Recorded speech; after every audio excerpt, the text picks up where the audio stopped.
Ringing up Christopher Browell. So let's see what he's saying.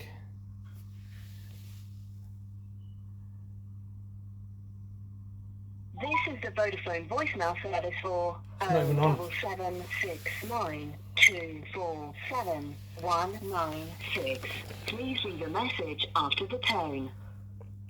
When you finish recording, please hang up or press the hash key for more options. Yes, hello Mr. Browell, it's Mr. Hussain here, once again leaving yourself another daily message. Today is message number 131.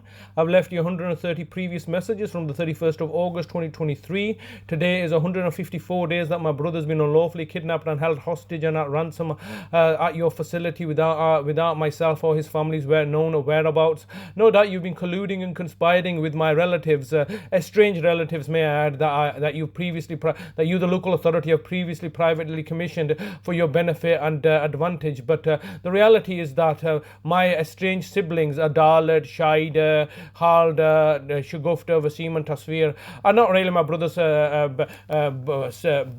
family, or they're just estranged relatives. They have no stakeholdership in my brother's health and welfare, unlike my sister in Oldham and myself, who are fully involved as his carers, just as we were in my mother's case. Now, once again, I'm leaving yourself another daily message. Obviously, this needs to be escalated to your senior management, no doubt the new chief executive, to know that you are holding my brother unlawfully under these circumstances, and there will be consequences. As you may be fully familiar, Mr. Browell, that it's all over the news now. It's a headline news regarding the post office scandal, a post office scandal that I was made aware of 3 years ago, a post office scandal that went through a public inquiry last year, a post office scandal that's now been dramatized as a TV show, highlighting the failures of the post office.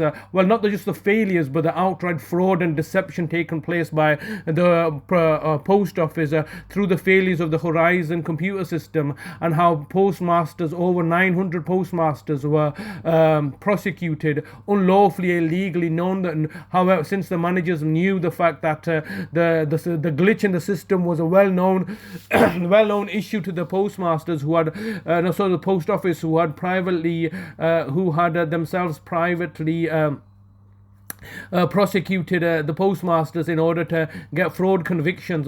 It just reminds me of the situation that I've been facing myself from the local authority, who have equally privately convicted me of fraud against the very people that were in my care and had continued to be in my care subsequently from my release from incarceration.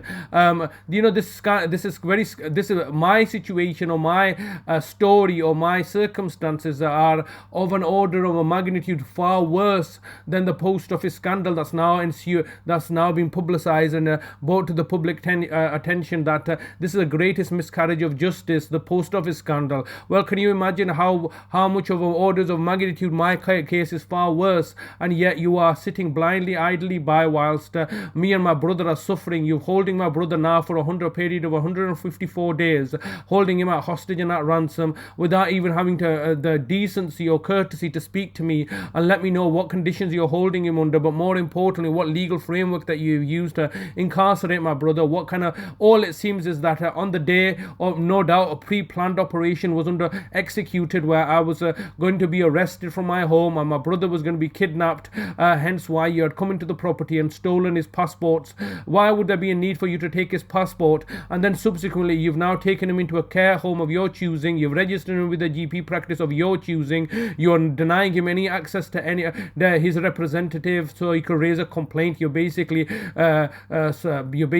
suffocating him in your facilities. You have no idea how to provide care for him. No doubt he's suffering. No doubt you now, as it's now come over to be 5 months later, you know the fact that everything I was saying has now materialized and come true regarding his health and welfare, his health circumstances. No doubt he would have gone on a hunger strike, or not hunger strike, a constipation strike, where he would have not opened his bowels for a number of weeks. weeks or months, and then subsequently now he may have opened his bowels, overflow and everything like this. You are now subsequently having to intervene, providing with medical treatment or medical care, which was all unnecessary because I was taking care of my brother.